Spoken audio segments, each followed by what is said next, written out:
Hey, what's up everyone? It's Adriana here, back with another video. And so if you know, I love to do my reading, okay? And today I discovered someone new who has been hiding in plain sight. I have to tell you about this woman, okay? Okay, so today I got to read about Miss Hagar in the Bible, and man, when I tell you this story blessed me so much, I just had to come on and tell you guys all about it. So the story's in Genesis chapter 16 verse 9. It deals with Sarah and Abraham when they were trying to basically rush God's promise and were getting Sarah's slaves pregnant, trying to conceive babies. And so Sarah is of course Abraham's wife, and Hagar is Sarah's slave. And so here we are in the story where clearly we have a couple who wants to have a baby, and they're doing all they can to make their wishes come true. And Hagar is just a young lady, way younger than the both of them, just doing what she's supposed to do at the time for them. And so Hagar, as Sarah's slave, she's going to listen to whatever Sarah says, okay? And so it was Sarah's idea to even have Abraham go and get Hagar pregnant. It wasn't Hagar. And so when it actually happened, Sarah was unhappy because, you know, she was dealing with things as a woman, not being able to conceive and wanting that really for herself. And so Abraham tells Sarah to deal with Hagar as she pleases, which led Sarah to mistreating Hagar and abusing her and doing all kinds of things to her. Once this happens, Hagar goes and is literally traveling outside of the camp into the wilderness. She chooses the wilderness over where she's at because the circumstances were that bad. In the wilderness, the angel of God came to Hagar and spoke life over her. How many times in our life does God come and find us where we're at and ask us questions and gets us to speak on what's happening? In this moment, God comes to her and asks her two questions. He says, "Where are you coming from and where are you going?" Hagar only answers one. In this moment, she feels overlooked.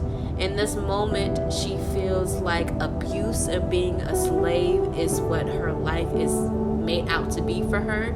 And she feels simply lost. No one at all ever wants to be treated the way she was treated. And so for her to literally choose the wilderness over being where she was priorly at, it shows how devastated she really was. And so Hagar explains to God exactly what was going on. Here she is pregnant with her son, and she feels once again overlooked and dismissed without even having any regard on why this is happening. And God confirms to her that he sees her and he sees how she's been treated. He sees her suffering, and he definitely sees what Sarah has done to her.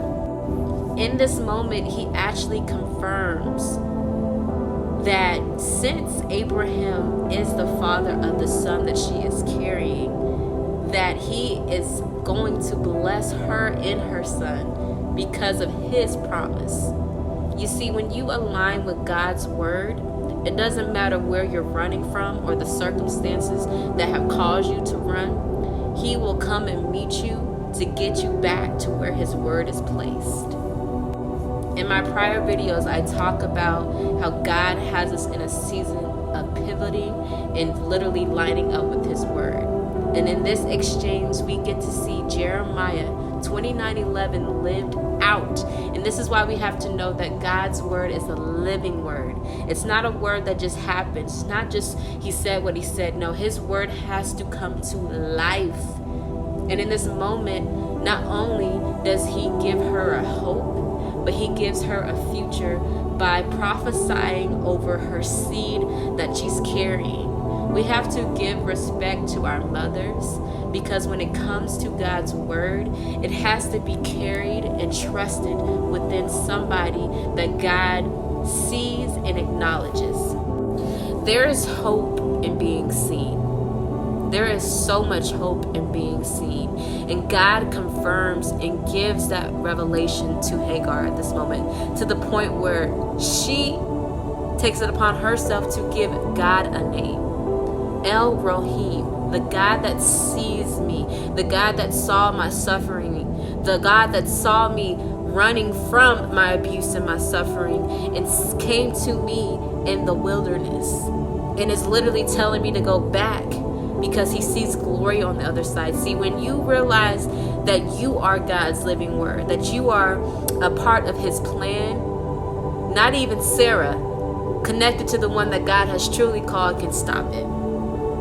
And so in this moment, we see Jeremiah 29:11, but we also see Jeremiah 29:12. See, in Jeremiah 29:12, it's a continuation of 29:11, okay? And so we have to really continue on reading what the word says. It's not just a book, it's a living word. So we have to continue to live on those pages.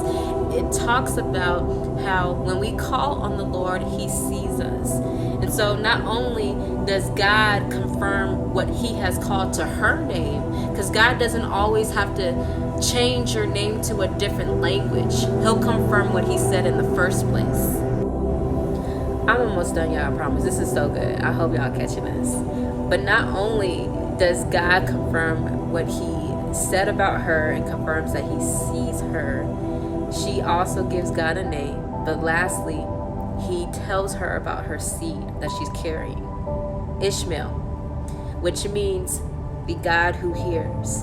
And so God is literally telling us today that not only does he see our circumstances, not only does he see us in the wilderness, but he's going to send us back, because the seed that we have been trusted to carry for his word and his plan is very much so alive and is going to finish out everything he's called it to be. And so God says, I see you, I hear you, and I want you to go back, because I'm going to make descendants. I'm going to make your descendants so blessed because of your moment. I want you to know that there's glory and suffering, that it's a fruit of the Spirit for a reason, that this fruit is connected to your harvest. And so if you don't feel seen or heard today, you got to recognize the God that you serve. We are his children. And as a father, he has to do all that he has said to be. And so I hope this blesses someone, because it blessed me. And like I said, this is all in Genesis, baby, the first book. Okay, just read that living word. I'm going to live it with y'all. And God bless you guys. Have a great day.